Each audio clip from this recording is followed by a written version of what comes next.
Ducks fans, are you ready? You are listening to the Ducks and Pucks podcast with your hosts, Mike Walters and Eddie Jones. This is the number one home for Anaheim Ducks talk and analysis. Here we go. Welcome to the show. This is your host, Mike Walters, along with my co-host, Eddie Jones. And we have a good program for you today. We're going to talk about the Ducks, how they clinched the Pacific Division again for the fifth time. And they're squaring off with the Calgary Flames in the first round of the playoffs. So we're going to be covering all that. We got some fan questions. We'll talk a little bit of injury news and playoffs and whatnot. But the Ducks did have a couple games that they finished at the end of the regular season, Eddie, when the Pacific Division was still up for grabs. The Ducks played Chicago, and they played the Kings after beating down on the Flames twice. At the last time we recorded the show, we knew that Fowler had gone out in that game. We didn't know the extent of his injury. And, you know, we found out that he's going to be out, and they were saying anywhere from 2 to 6 weeks. So obviously everybody knows that Giordano is our favorite player on the Flames, and we're going to see him in the playoffs. So I'm sure we'll be booing him at each of the home games.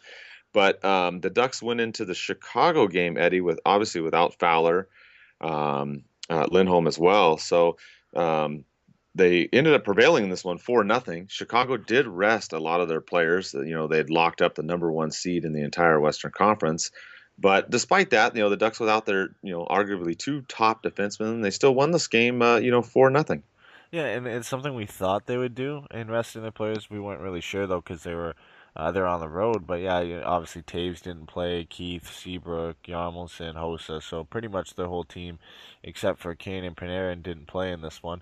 But it's still a good effort. I mean, there's still a deep team, a good team, the Blackhawks are. And to come out and win 4-0, play a solid game, and then obviously to have Gibson have a very, very solid game in this one and have the 37-save shutout is good for him going into the playoffs. I mean, this is his last game, obviously, before the playoffs because Bernier played the last one against the Kings, so he's going in on a shutout streak, which is great for him. And I mean, that's assuming he's going to start today, which I think we all would agree that's probably going to be the case. But, yeah, it's a good effort to come in without Fowler.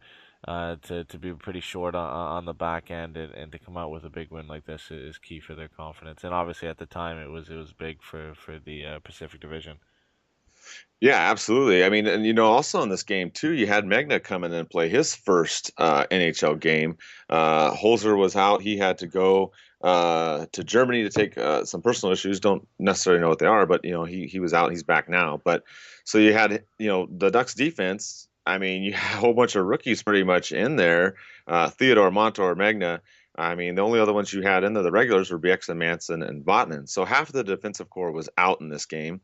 I know some of the Chicago fans, they didn't have all the offensive players in there, so they kind of weren't giving the Ducks a lot of credit. Some of the ones I talked to at the game, but I reminded them that half the Ducks defensive core was out. So it's still a good win by the Ducks. You had Raquel with his third goal, Corey Perry getting into the action, of course Chris Wagner too. So overall, a great game, Eddie.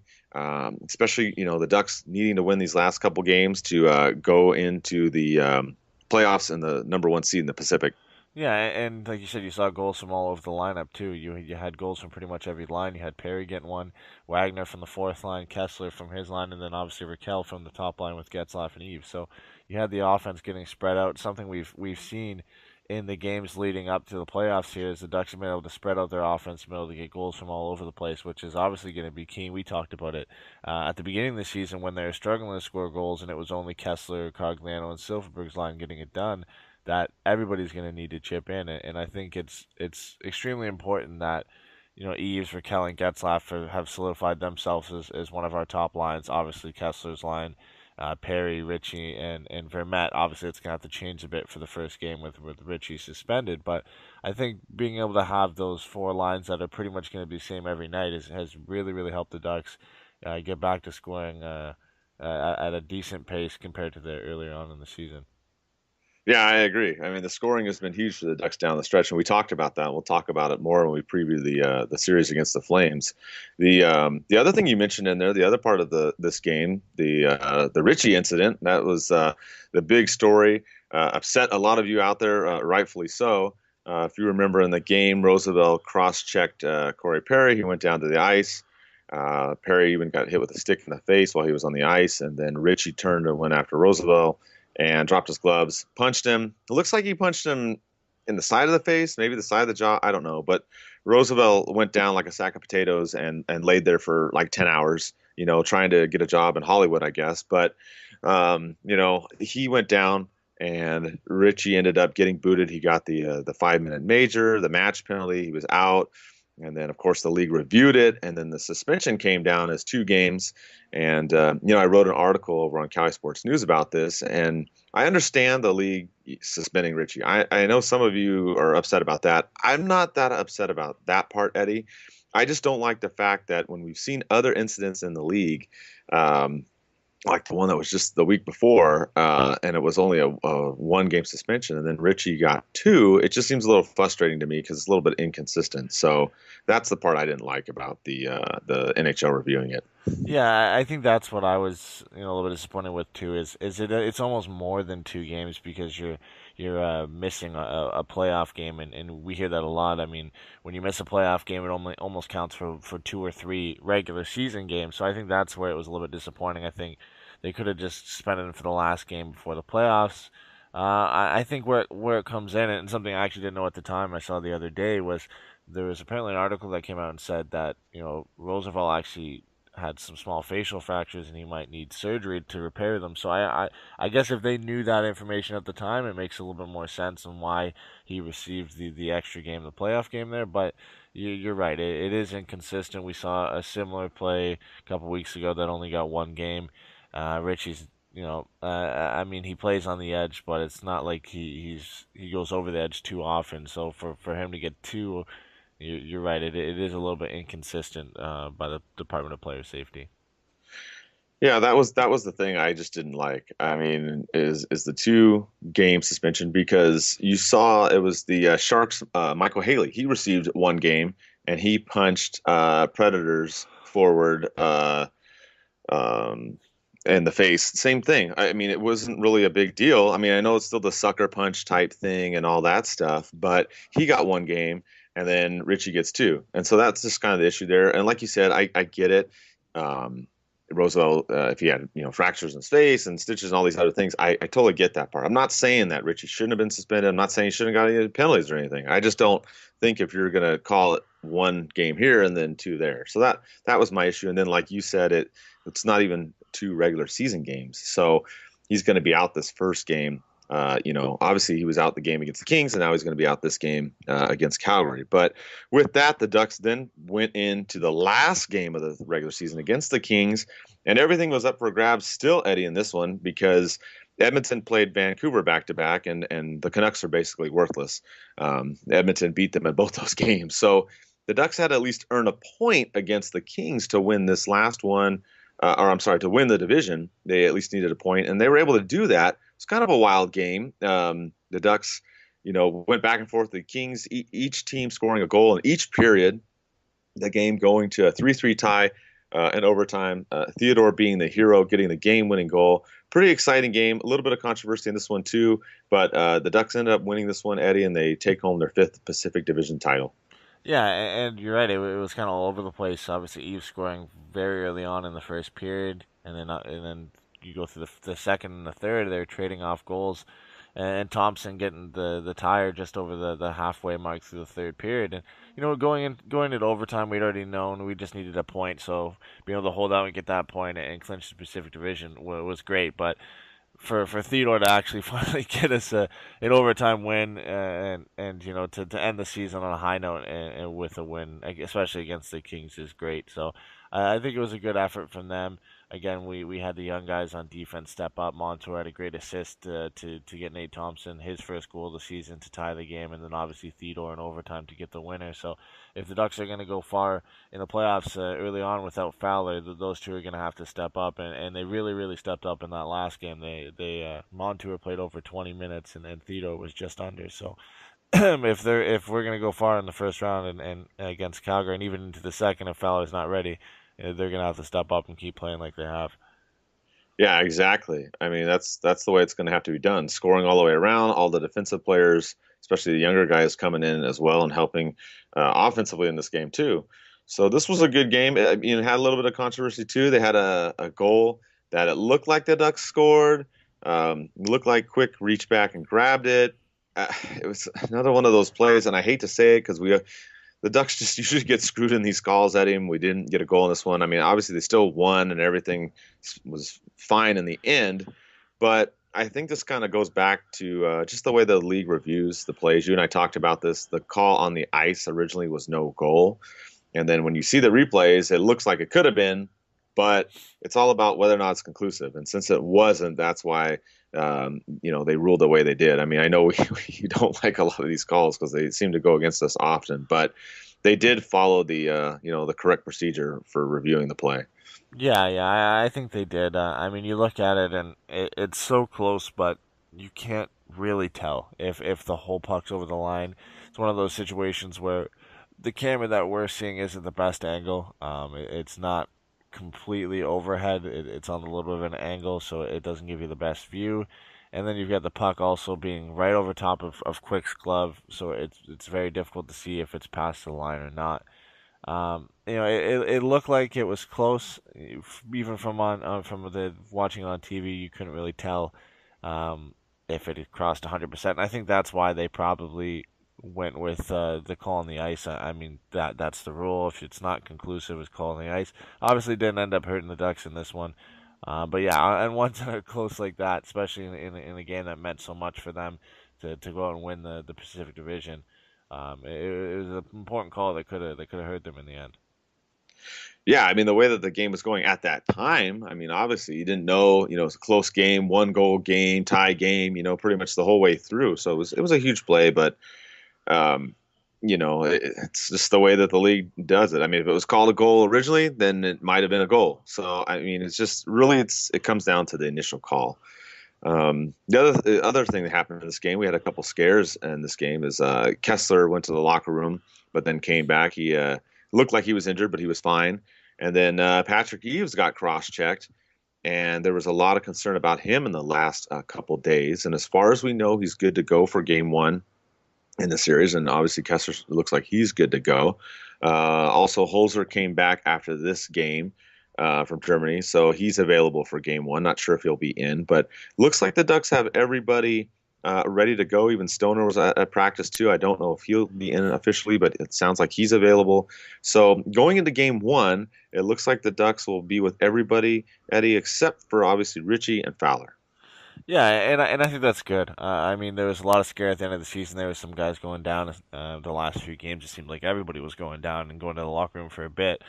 Obviously, it's not lucky that Fowler is hurt. He's been one of our best defensemen, if not our best defenseman all season. And for him to be hurt for most likely the whole first round and possibly into the second, if the Ducks get past the Flames, I mean, it's disappointing. But Ritchie will be back after the first game, and then you've got a pretty much full team health-wise, so it'll be good. And with Theodore and Montour stepping up, I think that's going to fill the hole for now. The way they've been playing the last few games, Theodore's looked really, really good since coming up from the Gulls, and I think they'll be able to do it. And obviously Eaves, I think that was very important that he was able to go tonight and be 100% healthy. I think even if he was borderline, you'd still probably see him in there tonight. We saw yesterday Erik Karlsson came back for the Sens, and he was clearly not 100%, but he was in that game to give him a chance to win. So I think even if he isn't 100% tonight, he's most likely going to be in the lineup. Yeah, exactly. I mean, he's going to have to be in this one. And we'll talk about it in just a minute. One other little side note after this game against the Kings, Eddie, is obviously they're out of the playoffs, which I know everybody is so upset about. But the other part is they really went kind of crazy after this loss. They fired Sutter. They got rid of Lombardi. It's kind of crazy scene. I mean, you have these guys that, built this team to be a contender since 2011. They won 2 Stanley Cups, and I don't know. What did you think? Were you surprised that they got rid of as many of them as they did in the beginning here, or do you think maybe they should have kept Lombardi or Sutter? Or what are your thoughts on them making this shakeup? Yeah, I think initially I was surprised they got rid of Lombardi as well. I think there was a lot of rumors going around that they would get rid of Sutter, and as great of a coach as he is, and I know there's not a lot of options out there right now. I think the Kings did it because they want to go in a new direction. They've played this controlling possession defensive style for as long as Sutter's really been there, and Lombardi's built the team to play like that. And it just doesn't work for them anymore. They struggle to score goals. They've missed the playoffs, I believe, the last 3 seasons in a row. Of course, you have to look at the success that they had before that, and say hey, it's got to be difficult to go out and fire a guy like that who's brought this team so much success over the last few years. But I mean, if they're going in a new direction, when you look at it in hindsight, it's not surprising. I mean, you're getting rid of the guy who coaches this style, plus the guy who built this team to play that style, and you're going to bring in new guys. Obviously, Rob Blake's the general manager now, and the vice president, Luke Robitaille, is the president, and then they're going to look to hire a coach that can take this team in a new direction. And I think that's what they need right now. They still have a quality team. They've got Drew Doughty, they've got Kopitar, Carter, Toffoli, Pearson, and younger guys. So I think they just need to get this team going in a different direction if they want to make the playoffs again. Yeah, I agree. I mean, I was surprised, like you were too, in the beginning that they moved as many, as they did, like Lombardi, Sutter, the assistant coach, all that. I thought maybe Sutter would be the one that would go and they would keep Lombardi. So it'll be interesting. As you mentioned, Robitaille is going to take over. Blake as well. See what they do. Maybe they should get Wayne in there. I don't know. But enough of that. We don't need to talk about them anymore because we know that they're out of it. So with that, we got some fan questions. A lot of questions about the Ducks in Calgary, and we're just going to pretty much go into it. Some people are asking, how's the Ducks going to do? George asked about like the record. Obviously, the Ducks have beaten the Calgary 25 times at home during the regular season since 2004.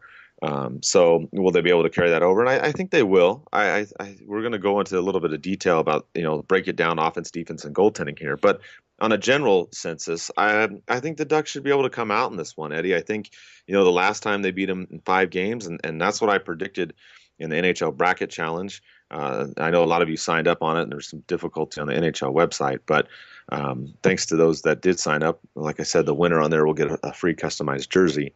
So that we're looking forward to that. But as far as this series, that's the way I look at it, Eddie. I think the Ducks can win this one in 5. Yeah, I think so. And if you look at the regular season series, the Ducks did win 4 out of 5 games. The only one they lost was that 8-3 loss to Calgary in December. But I think that they have to be favored in this one. Unfortunately, a lot of the media coverage up here is favoring Calgary, but they're the Canadian team, so a lot of people are going to be favoring them. But I think the Ducks have what it takes. Barring the last game of the season, they're actually relatively calm affairs. Obviously, the last game had over 100 penalty minutes in that one. So I think the Ducks have the depth across their whole lineup to win this pretty early. I think they've got solid goaltending. I mean, the Flames do as well, but I think John Gibson is just a little bit more consistent this season. We know what he's going to do on a night in, night out basis. So I think the Ducks should win this one. I mean, in my bracket, I said 5 games. I would be fine with 4, just as long as they move on to the second round. Yeah, I agree. If they do it in 4, great. Especially with we're trying to get Fowler back. Obviously, Ritchie's going to miss that one game. Eves, it sounds like he's 100%. I mean, we don't always know, especially during playoff time. Injury news is very, very tight-lipped. I mean, obviously, that's just the way every team does it. But it's going to be interesting. We have Brian ask a question. It kind of goes into the weaknesses and the strengths of the team, and the Ducks have had a good record, just like you mentioned during the regular season. How is that going to translate? Well, we can kind of break this down. We kind of go with the offense first, and the way that it goes, it's very, very even, Eddie. I mean, if you look at the goals per game for each team, the Ducks are 2.68. And Calgary is 2.71, so almost dead even, 18th and 16th, respectively in the league. Even the goal differential is very close. It's almost even for both. I mean, the Ducks are 0.28 on the positive, and Calgary is a 0.04, which is almost dead even. So it's close. The points too, 11 points separate these teams. It's not a whole lot, but when it comes down to the offense, I think the biggest thing really, when you look at these rosters too, is it's going to be Patrick Eaves in there. I mean, I know he's got 30 plus goals. Obviously, they all weren't with the Ducks, but I think you have him and Raquel going against Calgary, and nobody on Calgary has over 30 goals. Yeah, I think that's where they get the advantage. These teams are both pretty deep on forward. The spread of points are very similar. They've got one guy who's leading the pack, obviously Getzlaf for the Ducks, Goodrow for the Flames, and then from there it just kind of muddles together. You've got the Flames, they got Monahan, Backlund, Kachuk, Frolik, Versteeg, who've all been quality top six forwards for them, and then we've got obviously Kessler, Perry, Raquel, Eve, Silverberg, and Cogliano on our side. So I think they're pretty similar in that aspect, but like you said, when it comes to the guys who can put the puck in the back of the net on a regular basis, we've got two guys who've scored over 30 goals this year, obviously in Eves and Raquel, and a guy who normally could score over 30 goals, and Corey Perry, who hopefully could get hot at any time, and then you've got possibly three guys there that can make a difference. So I think that's where we have the edge. You look at the Flames, the only guy who's actually even over 25 is Monahan. He has 27 goals, and then their offense is spread out across the rest of their team. They've got about 12 to 13 guys here who have over 10 goals, which is where they have a little bit of advantage over the Ducks. So if our guys can keep going, if Eves and Raquel and Perry can get going, I think that's definitely where the advantage lies for the Ducks. Yeah, I agree. I think the Ducks have more, higher scoring overall, and the way that everyone else has been playing. I mean, you've seen other people chipping in, like we said. Theodore got that goal in the last one. We've seen Wagner starting to get some goals. He's got 6 now, which I know it's not a lot, but you got these guys that are on the fourth line too. That especially in this first game with Ritchie out, Ritchie's got 14 goals on the season, so it's nothing to sniff at. So that's going to have to help out too. Lindholm's got 6. Manson's been scoring too. I mean, amongst other things like punching out players, but you've got a kind of a balanced attack. So I give the offense to the Ducks in this series, Eddie. Not a huge advantage because we've seen these games where Calgary can go off and score 5-6 goals, or even the one that the Ducks lost where they gave up 8. I mean, granted, Bernier had a really terrible game, probably his worst game of the season, which I don't think we'll see that. Tonight or in the series, but I give the edge to the Ducks on offense. And then now, if you look at the defensive side, this is where I think the Ducks have a good chance, Eddie. Well, it's going to be tough because Fowler is out. That does change a little bit as far as the numbers here, but the Ducks' goals against per game is 2.40, which is 3rd in the league, and then Calgary's is 2.67, which is 14th.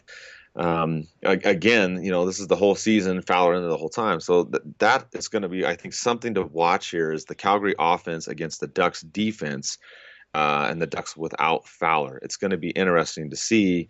We've kind of alluded to it before. You're going to have to lean on Montour, Theodore, and maybe Holzer or even Stoner too as well in this. So that's probably a big key in this matchup in the series.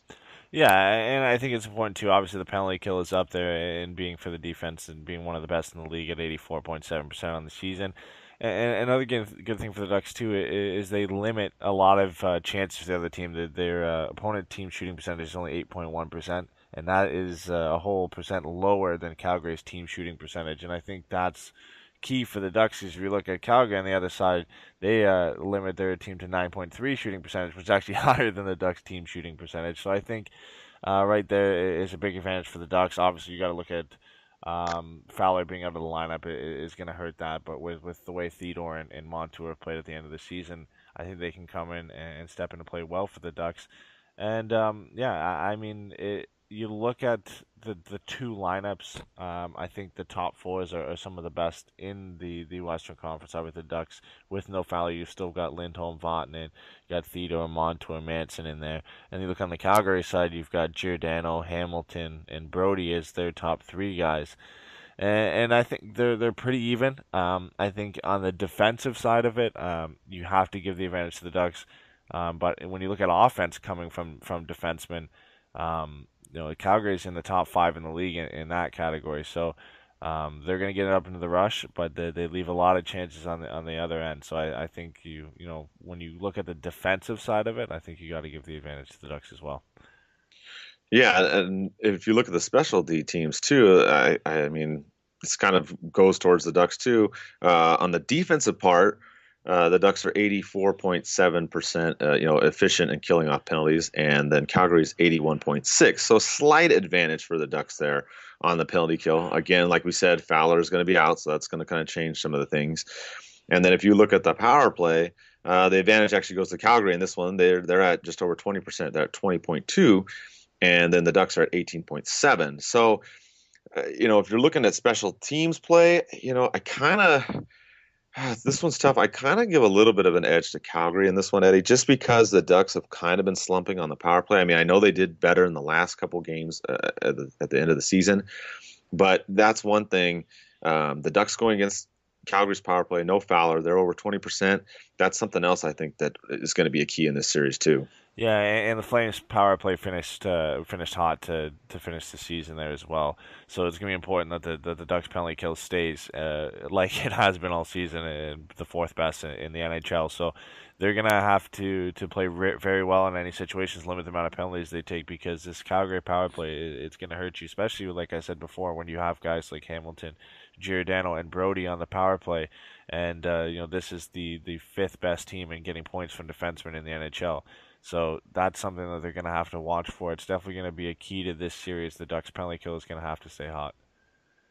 Yeah, I agree. That's going to be, like we said, that's going to be another thing to look at. It's going to be the defense on even strength and the defense on the specialty teams play. So those are some keys here that we look at. And like we said, I know we harp on it, but Fowler being out is going to affect some of that. Though you have Theodore and Montour to step in there. They've been playing great as well. So the other area to look at too, Eddie, I mean, we don't know who is going to start for sure in this series. I mean, we have a good idea that it's going to be Gibson, but I mean, Carlisle is like beyond tight-lipped about the starter.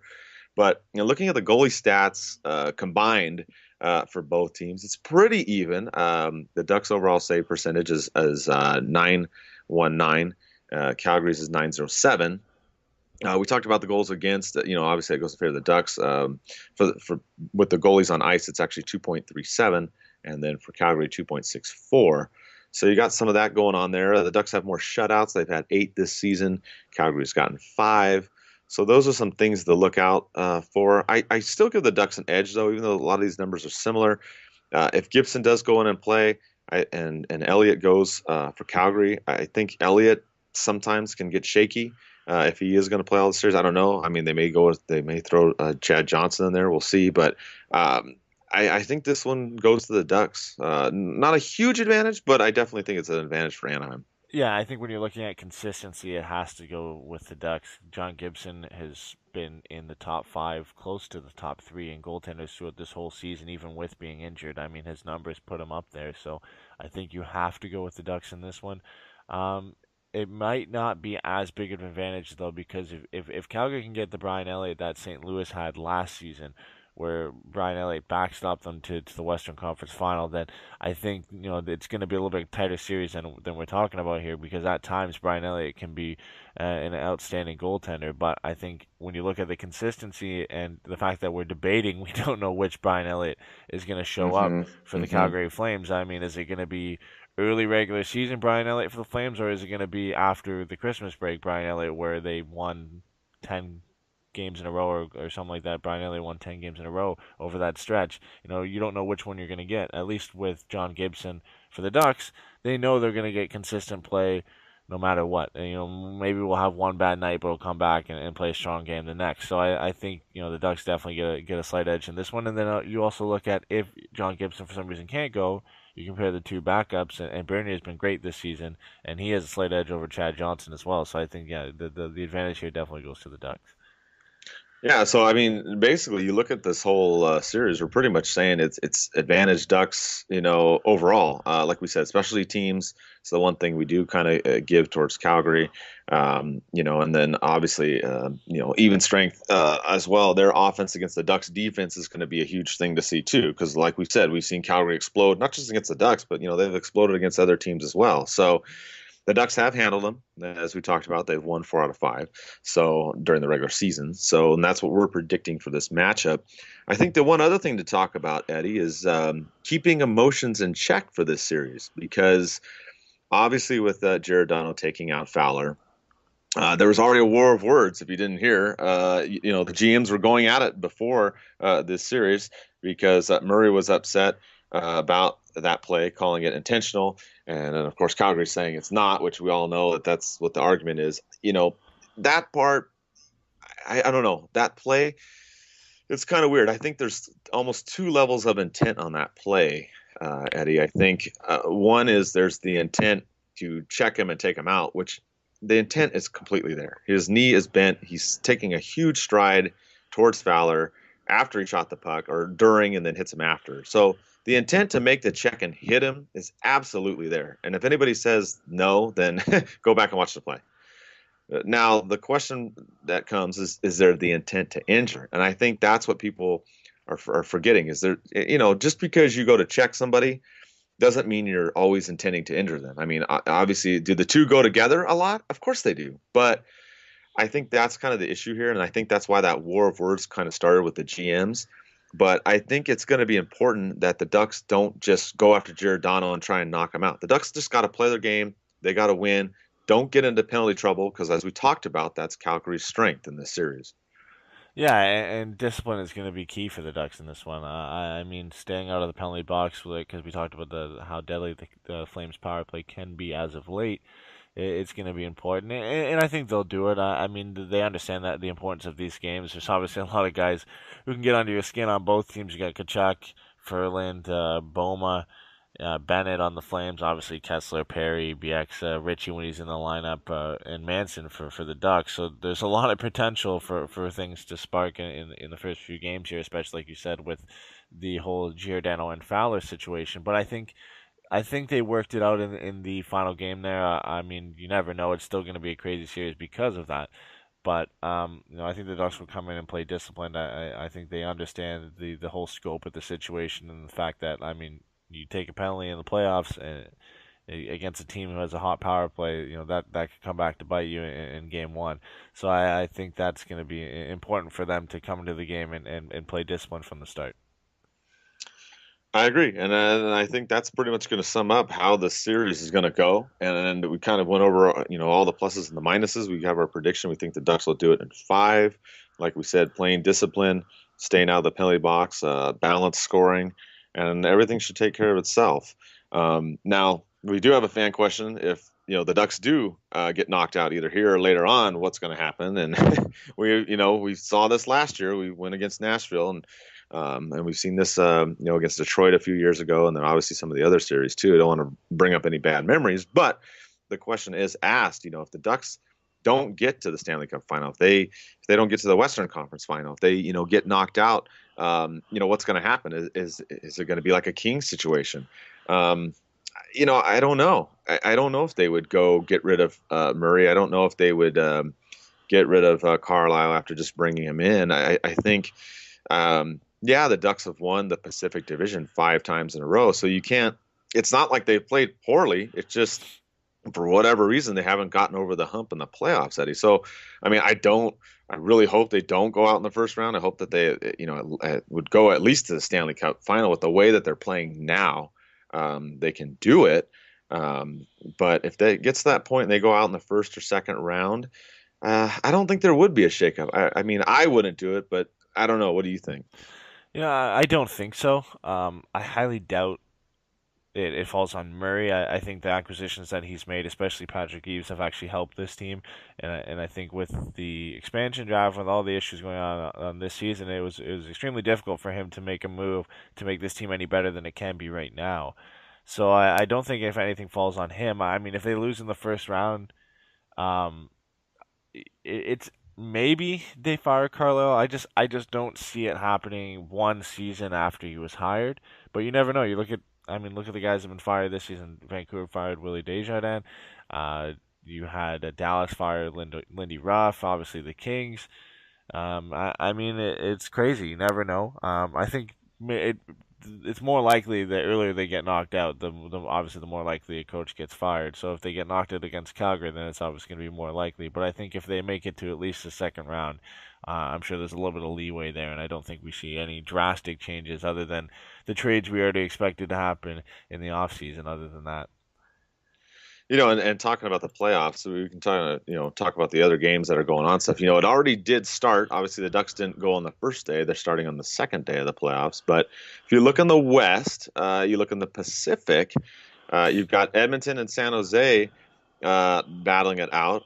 San Jose actually pulled out the win in the first game on the road in Edmonton, where they're all wearing orange all over the place. So in this series, it's going to be interesting. I I was thinking Edmonton would maybe pull this one out, Eddie. I mean, with Connor McDavid, the team getting to the playoffs for the first time in forever. Even though San Jose won the first one, I kind of lean towards Edmonton, but I think this is going to be a great series. I think it's going to go at least 6 games in this one. Yeah, and I mean, I was surprised how San Jose came out to play last night. I mean, they dominated throughout a lot of the game there. They outshot Calgary 44-19. I think they deserved to win that game in overtime. And I was a little bit surprised. I mean, I thought Edmonton would come out and be the quicker team, playing in the playoffs on home ice for the first time in 11 years. They did come out. They did come out quick and get a 2-0 lead in the first period, but from there, San Jose took over, and I think, like you said, it's gonna be a close series. I had Edmonton pulling it out, but if the Sharks do end up winning the series, I don't think anybody would be surprised. I think the Oilers are a young team, and yes, they have arguably the best player in the NHL in Connor McDavid, but this is a lot of them. For a lot of them, this is their first NHL playoffs, and for a goaltender as well. This is his first time backstopping a team into the playoffs, so it's going to be tough for them, I think, to get all the nerves out of the way and come against a team who, for the last few seasons, has been pretty dominant. Yeah, I agree. You've got the, basically young upstart Oilers now against, the Sharks who, I almost won it. I mean, they went really far last year. They've been, like you said, they've been in the playoffs before. They've gotten guys on there, Thornton, Marlowe, et cetera, that have, played in several playoff games. So it's definitely experience against youth in this one. I think as far as Ducks fans go, it's kind of a toss-up. I mean, I don't know. I mean, you kind of, if the Sharks win, then you want to knock them out in the playoffs. But if it's Edmonton's a good team too. I don't like to play I want to play this team because we've done that before. We did that last year and it didn't, pan out against Nashville. So I guess I just hope that they both beat each other up, Eddie, and go 6 or 7 games. Yeah, I mean, to me, it doesn't really matter. I think it's going to be a tough matchup no matter who you play against. You're either playing against the speedy Oilers and having to stop Connor McDavid and Leon Draisaitl, or you're playing against the Sharks and you've got to stop Brent Burns and the million shots from the point that they take and the high tips in that game. So they're both going to be difficult matchups if the Ducks end up moving on and playing either the Oilers or the Sharks in the second round. So, yeah, I'm not going to pick who I'd rather see win. I think it's going to be a tough series. Probably going to go 6 or 7, and hopefully by the time that we play them, they've beat each other up. So exactly. You go over to the other bracket, for the Western Conference. You've got Chicago against Nashville. That one's going to get underway here soon. You got Minnesota against St. Louis. St. Louis won the first game. Looking in these two series, I obviously I'm going to favor Chicago in the one against Nashville. I'm not saying that they're going to roll over them because we saw how dangerous Nashville was last year, but I think Chicago will pull out this series just because of how hot that they have been, and they're just getting scoring from everywhere. That's just been the way that they've been playing. It's going to be, I think, a good series, but I edge them out in this one. And then with Minnesota and St. Louis, this one is a little bit tougher, Eddie. I know St. Louis won the first game. I had Minnesota edging this one out, but again, this is Bruce Boudreau with this team. So if it goes 7 games, look out. I know all the Minnesota fans were, so happy about how Minnesota's done, but I'm just saying, if it goes 7 games, then I'm going to give St. Louis the edge in this one. Yeah, and for that first one, I think that's one of the most intriguing matchups to me is Chicago versus Nashville. I honestly think Nashville is a dark horse to move pretty far in the Western Conference. I mean, a lot of people pick them to be that type of team in the playoffs this year, and I think there's a good reason for it. A lot of, at the beginning of the season, they were banked as being one of the best teams, if not the best team in the Western Conference, and obviously for a lot of reasons they struggled this season, and they scraped in and got the second wild card spot. But I think it's a tough matchup for Chicago. And we saw it last year. If Rene plays like he did against the Ducks in the first round last year against the Blackhawks this year, that's going to be a tough matchup for them. And you know, it's hard to say they could win the goaltending battle, but you know, Corey Crawford has been good this season, but not great. And Scott Darling's been a big surprise for them. Obviously, you know, they would have to go with Corey Crawford in Game 1, you would think, but you know, obviously Chicago's a favorite. You've got the core. You've got Taves. You've got Kane. Obviously Panarin now. Keith, Seabrook. You've got that core that's still there. But I think from there, they've got a lot of scoring from rookies this season. They've got Nick Schmaltz. They've got Hartman. You know, they've got a lot of guys in that lineup that are young guys, and I think that might come actually to hurt them in this first round. I picked Chicago in 7, but if Nashville can pull it out, I think there's a possibility there. And then you look at, like you said, the St. Louis series. The game last night was great. I watched that game. Jake Allen pretty much won that game for the Blues. He had 51 saves in that game, and they won it in overtime. But yeah, that's going to be a tough one, and that's going to be a hard-fought series.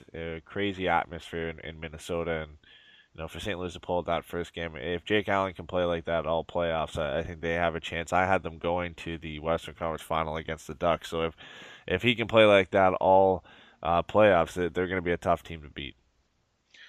Yeah, I agree. I think that's, like you said, that's going to be another fun series. The Minnesota St. Louis and I mean obviously ours, but of course Minnesota St. Louis and Edmonton and San Jose are definitely ones that I would be watching. I caught a little bit of the Edmonton game last night, so that one was crazy too, especially with these overtime games. I mean, who doesn't like playoff hockey? But then when you go to overtime and everything's on the line, it's just huge.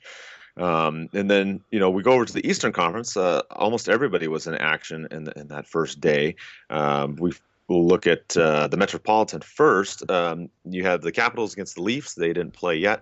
And then you had Pittsburgh doing Pittsburgh things and beating up on Columbus in that game, winning in regulation. So, and these two I picked, I kind of picked the obvious ones. I picked the Capitals and I picked Pittsburgh. Some of you know that's my second favorite team. Don't get mad, but that's my second favorite team. Some people hate on me because of that. But anyways, so I'm going Washington and I'm going Pittsburgh in these two series. Eddie, I think, Toronto's kind of like a Nashville type team. I mean, yeah, you've got Anderson over there in net. They haven't been, a playoff type team for a while. They could maybe upset some games here against the Capitals, but I still think Washington's going to win that series. Pittsburgh, they just look like Pittsburgh last season. So I'm not really worried against Columbus. I mean, I'm not saying they're going to beat them in 4, but I think they'll be able to take out Columbus in maybe 5 games. Yeah, I think the Washington one is probably one of the easier series to pick. I mean, the Leafs, I think there's a chance. There's definitely a chance when you've got guys like Austin Matthews, Nylander, Marner, Van Riemsdyk, guys who can make a difference. And for the 3 rookies, they all had over 60 points for them this season. So it's a great season for the Leafs rookies. But again, they're rookies, and you're going against the best team in the NHL. And they've been there pretty much all season. They won the President's Trophy. They've got one of the best goaltenders in the NHL. They've got one of the best scorers in the NHL, and then probably the deepest defense core in the NHL as well. So you have to pick them. I picked the Capitals. I think it'd be a big surprise if the Leafs could upset them. And then you look at the next series. I actually picked Columbus. Letang's out for the foreseeable future for Pittsburgh. That leaves their defense really down to Justin Schultz and a lot of the rookies that they have in their lineup. And then Matt Murray went down in the first period.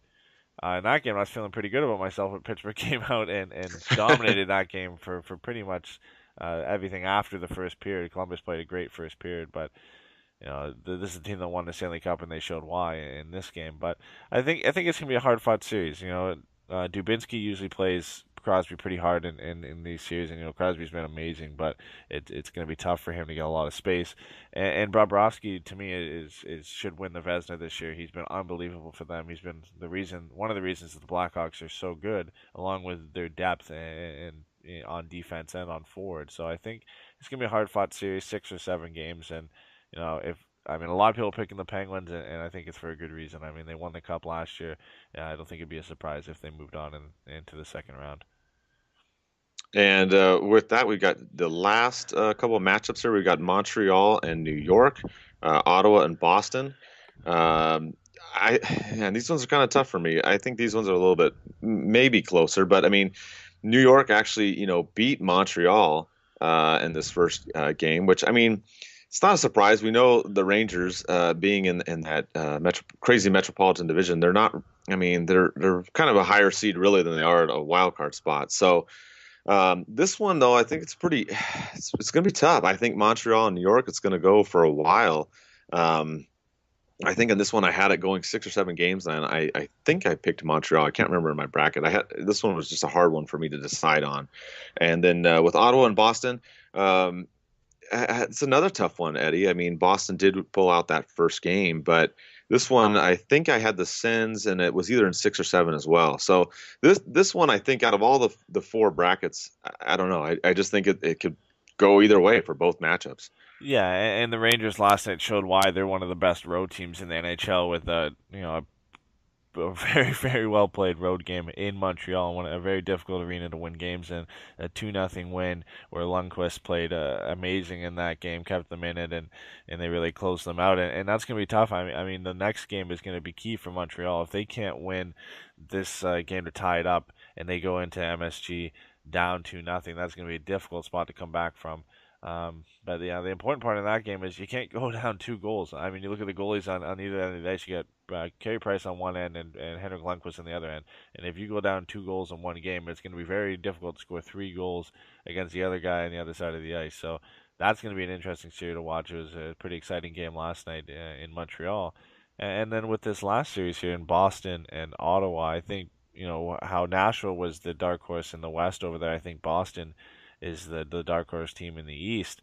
I think they're actually a better team than the Sens, even though the Sens finished higher than them. I think they've got a great player in Brad Marchand.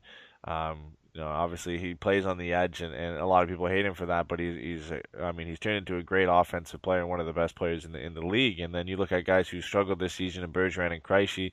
They are playing better than they did earlier on.